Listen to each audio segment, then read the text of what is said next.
to climb a tree. Watch out.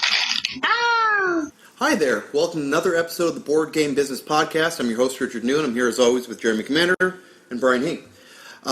We are very sad to say that this is going to be our last video podcast on the Dice Tower network. If you listen to the audio podcast, nothing's going to change for you. We're just going to keep going with that. But if you do watch on YouTube through the Dice Tower, you can always change over to any podcast subscription to the Board Game Business Podcast, and you can continue to follow us there. And we're also going to put videos up on YouTube every once in a while. You can go to our website and find out where those are going to be. So, sorry that this is the end of a bit of an era for us, but you never have to see our ugly mugs again. There you go. But today, on our final show on the Dice Tower Network, we're going to look into the future. And as our first show in 2017, we're going to predict some of the big things that are going to happen in 2017. Related to board games. Yes, related to board games, right. Let's start with both of you guys, because both of you on your list mentioned that legacy games are going to be huge. Yeah. We've talked about them before. It seems to be a growing trend among games. Tell me about, Brian, let's start with you. Tell me about what you think is going to hit so big about legacy games, specifically in 2017. Yeah, I think in 2016, a lot of people predicted that legacy games would be huge. It hasn't come to be yet. I think in talking to some designers, it has been more of a challenge than they expected. Just to make a legacy game, all the playtesting that's required, it's really tough. And so I think a lot of designers I've talked to have just kind of given up on it. And but now there's been enough time for some people to actually do all the playtesting that's needed, get a good legacy game going, pitch it to a publisher, get a publisher to figure out how to manufacture it and how to put all these things in envelopes and everything that goes along with that. So now is the time where they're finally going to come out in 2017. And I think we'll see quite a few of them. So I'm really excited to see where people are going to take it, because there are just green field after green field of opportunities, directions to run in with legacy games. So I'm super excited to see where people take it. One of the more fun ones that I've heard about is Bezier Games is doing a werewolf legacy game, and I have as soon as he announced that at Gen Con last year, I was in the room and I was just like, how are you going to do that? So I'm fascinated to find out how that evolves and that changes the game up. So those always sound exciting, and yeah, they always seem like they take a hell of a lot of work. So I think legacy games turned out to be harder than people thought, and I think the game market moves slowly. Maybe even if the game was done in 2016 and goes in the publisher queue, they already have 3 games they've done the artwork for, they're slated to release first, and so you can have a game that's done and signed in the can, and it may sit in the can for a few years before getting released, like a movie sitting in production or waiting to start production. And so I think that's more of a delayed action. I think another thing we'll see is maybe not a true legacy game with tearing envelopes and ripping things up, but a definite increase in campaign games. When things like Fabled Fruit, where the game state is persistent and changes from game to game to game to game. And I think you're going to see a lot more games that have a campaign mode where your previous game carries over into this game. That seems a little bit simpler from a design aspect. Yes. From what I would imagine. I mean, you sort of have to, like the Forbidden Fruit that you mentioned. We played that the other, one of the game nights, probably about a month ago or so, and it was a lot of fun. I was excited. I was like, oh, we should totally play this again. You should go off and play this with like 15 other groups and then bring it back, because I want to see how it's changed.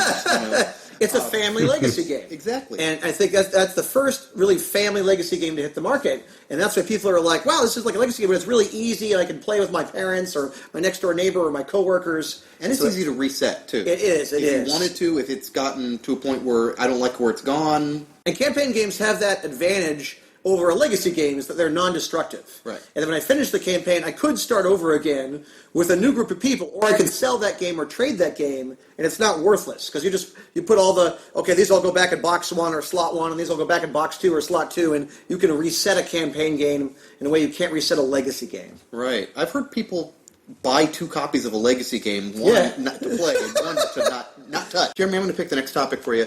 Let's talk about, on your list, you talk about Kickstarter. You said that a lot of people are going to be leaving Kickstarter, and that it's going to have a profound impact on Kickstarter. You mentioned, for instance, Jamie Stegmaier has left Kickstarter. He's not going to be kickstarting his new products anymore. The guy who wrote the book on crowdfunding board games, literally wrote the book, is announced he's going to stop using Kickstarter and go to more traditional distributor retailer model. And I think as you're going to see more medium-sized game companies, or they've got a little bigger, do that too, because they want to scale. And Kickstarter brings with it a whole set of logistic headaches and shipping and all the problems that come with it. And then you tick off all your retailers. So if you need your retailers to sell your games, then I think there's going to be more tempting to jump off of Kickstarter and skip that step. I think the gold rush is over.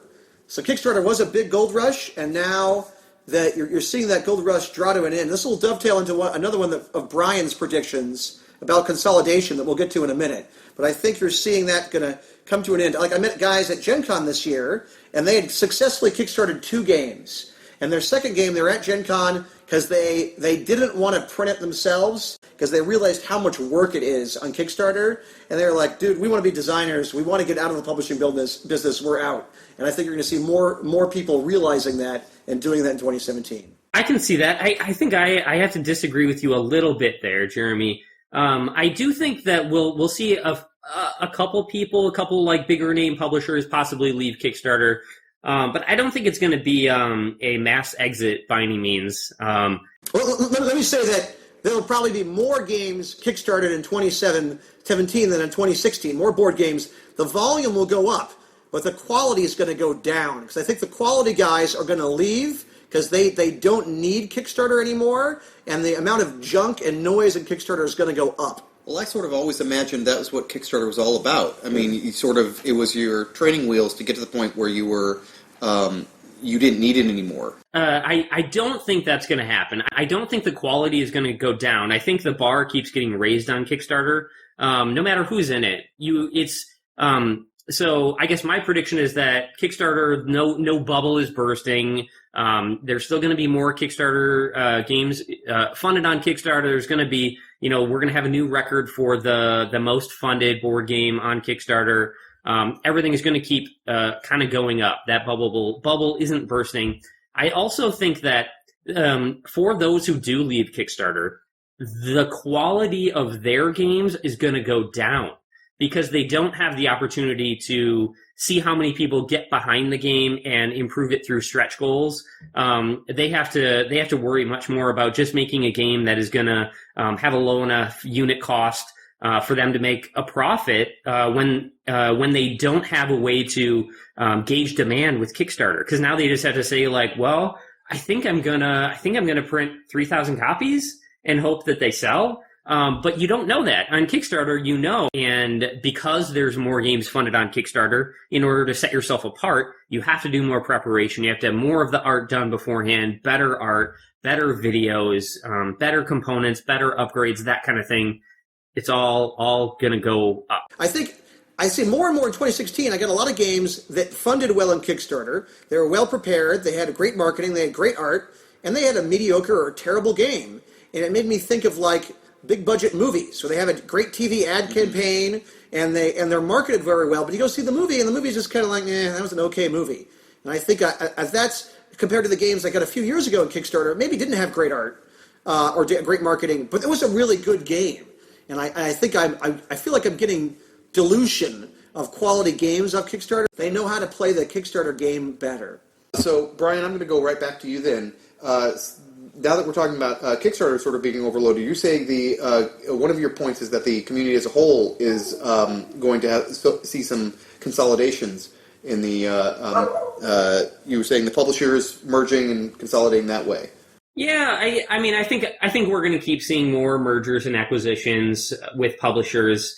I'm not sure about the scale. I guess my prediction would be that there's going to be more than there was in 2016. So we're going to see probably some bigger companies acquire medium-sized companies, and I think we're also going to see some smaller companies merge, or maybe go through some acquisition. As Jeremy has talked about, some publishers or really designers who become publishers realize, like, wait a minute, I don't want to do all this business stuff. I want to make games. I want to design games, and they want to move more towards the getting a publisher to publish their game for them. And there's a lot of good reasons for doing that. Is because we've talked in past episodes about how to get into distribution, you need to have a catalog. You need to have multiple titles. If you have one title, the distributor may not want to look at you. And so if you merge with someone else and you had 2 and they had 2, now you have 4. And you would be easier time getting into retail, into distribution, because you have a catalog or a range of titles. It's easy to do cons. In past episodes we talked about, Brian goes to Gen Con alone and almost dies. And so, that now, now there's 4 of us that are, part of this game company, and we can split up the cons, or we can all go to the con and support the booth, and it gets easier with that. You have some easier scale as you merge together. You're not the little guy trying to do it all yourself. Well, Jeremy, you have a lot of stuff on your list that has to do with game styles and new sort of ways of expressing a game, as opposed to just cards and boards and pieces and stuff like that. You're very interested in, it looks like to me, just new ways of conceptualizing a game. Let's just start with the top of your list. Meeples with a twist. You got it. Talk Yeah. to me about that. I think maybe I can combine these to make it easier.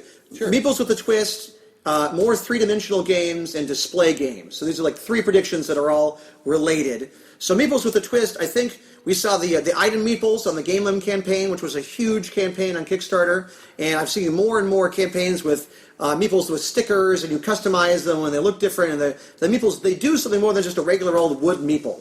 Or the Meeples in Flag Dash can actually hold the flag, right? And Flag Dash was the big hit at BGG Con, was rated #1 in the Buzz list. And I think you're going to see more of that. You're going to see maybe someone will do dry erase Meeples or magnetic Meeples to stick together. But more Meeples with a gimmick or a twist that you haven't experienced before to make that game stand out. And the same thing, I think the trend with 3D chipboard, like Colt Express with the train, or Camel Up with the inverted pyramid, or other games or where you build them up. Saloon Tycoon was one that I got off Kickstarter where you assemble little chipboard things and it builds a 3-dimensional castle with a working drawbridge, and it's part of the game.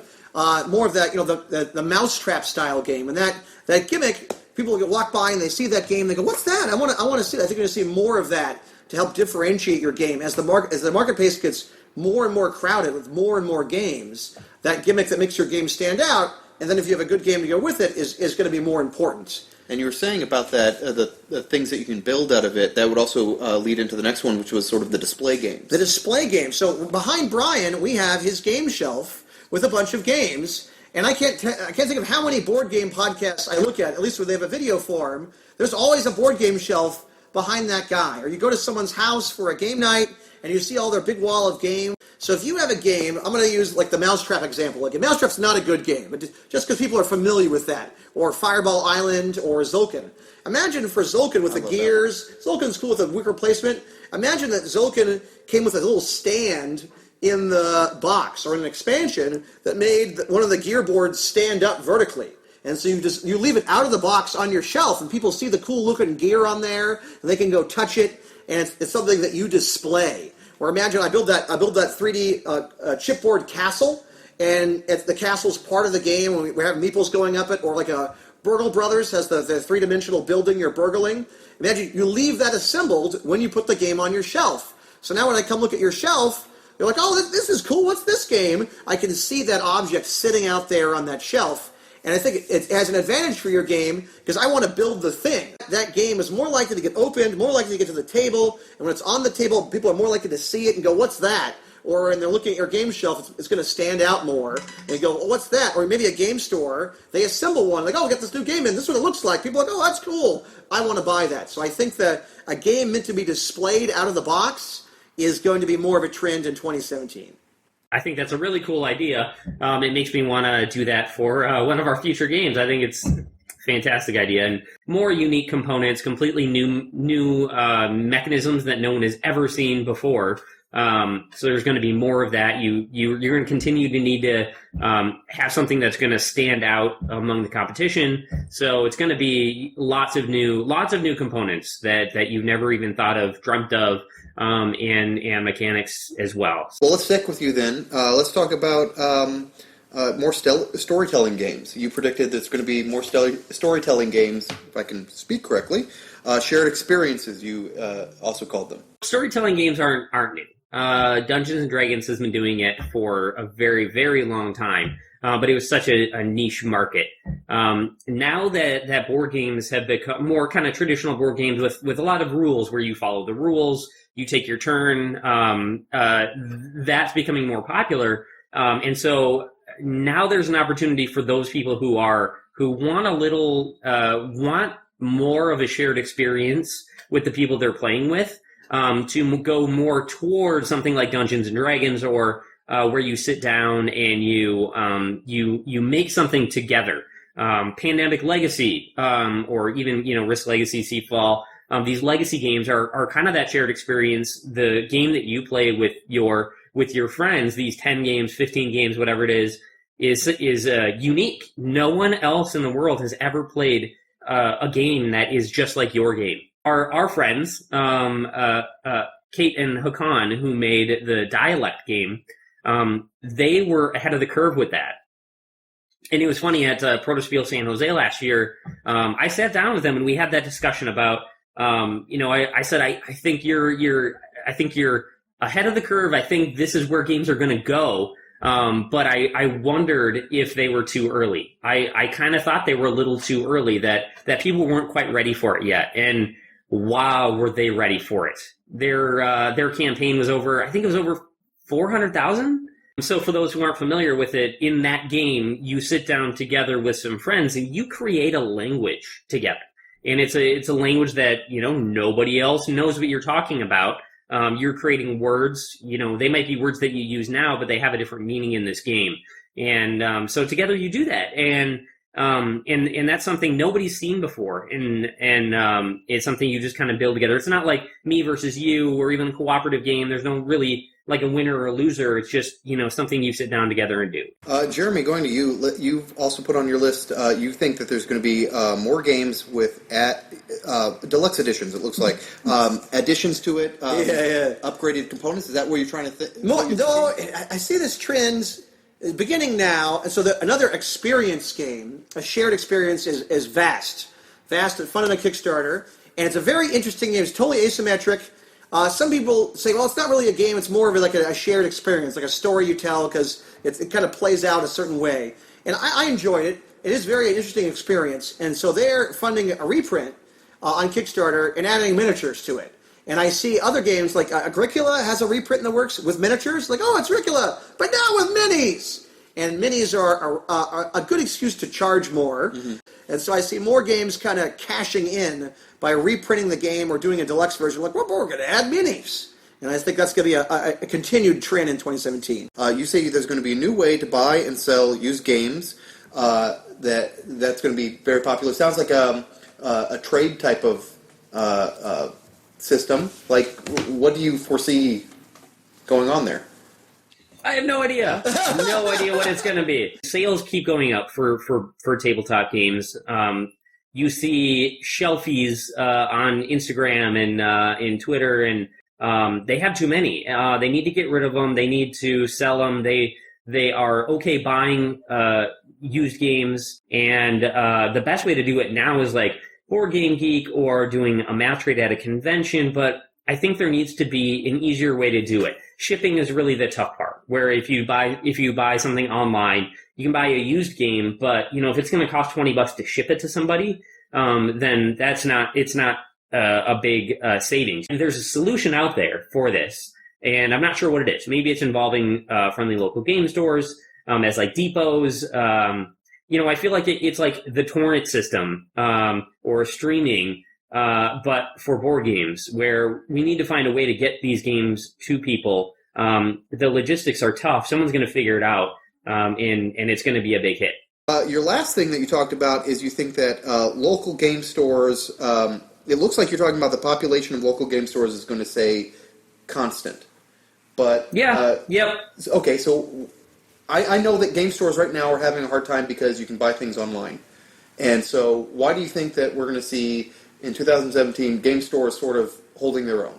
We're going to see some great local game stores close, some open up, but it's just really tough to compete. So then the hybrid stores, the board game cafes, some of the creative things that people are doing, I think those are going to be more popular. It's going to be board games plus something else. I think 2017 might be the year of the board game cafe. I think that's a rising thing as well. It's so funny to me thinking about this because online shopping is such a solitary experience. Yeah.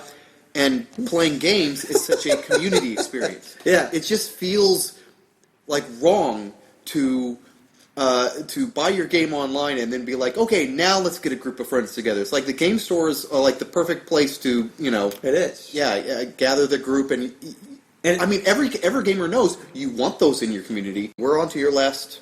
the last one? Yes. In 2017, you're going to see an increase in import games. And what I mean by that is a game that was released in Japan or South America or Europe or Canada, and maybe it was a smaller presence, but it had a proven sales there and people liked it, and more U.S. publishers are going to focus on taking those games, picking them up, signing them, maybe redoing the art, maybe Americanizing the game a little bit and re-releasing it in the U.S.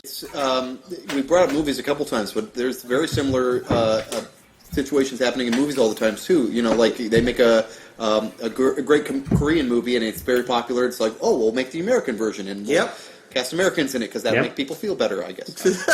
Yeah. And it's something we've done too. Here's Good Cop, Bad Cop, the Chinese version of it. So they completely redid the art. So they have a different art style that's gonna do better in their market. And they actually did some redesign. This is actually a 4-player only version of Good Cop, Bad Cop. They have player mats. So they kind of did the same thing with our game, and we've done that in a bunch of different markets already. And so now we want to kind of do that and bring more games over on our side and publish them in English. Well, thank you guys for joining us today. I've been your host, Richard New, and I'm here with Brian Hink and Jeremy Commander. Again, if you've enjoyed us on the Dice Tower, we very much appreciate you watching. But you can definitely look for us if you want to keep hearing what we're talking about. You can find us on our audio podcast. So we hope to see you guys across the table continually. Hey, this is Richard to remind you that you can check out our website at boardgame.business. Old episodes are indexed by subject to make finding an answer to your question easier. You can find links to our BGG Guild, other networking sites, and, if you feel like supporting us, our Patreon account. Donations are used for equipment to improve the presentation of our podcast. Thanks for watching or listening. Thanks so much for watching the Dice Tower videos. Find more great videos and reviews as well as our top-rated audio podcast at Dicetower.com. You can also find other great shows at Dicetowernetwork.com. I'm Eric Summerer, and you've been watching The Dice Tower. The Dice Tower is sponsored by Cool Stuff Inc., where you can find great games for great prices. Cool stuff in stock. Check them out at CoolStuffInc.com.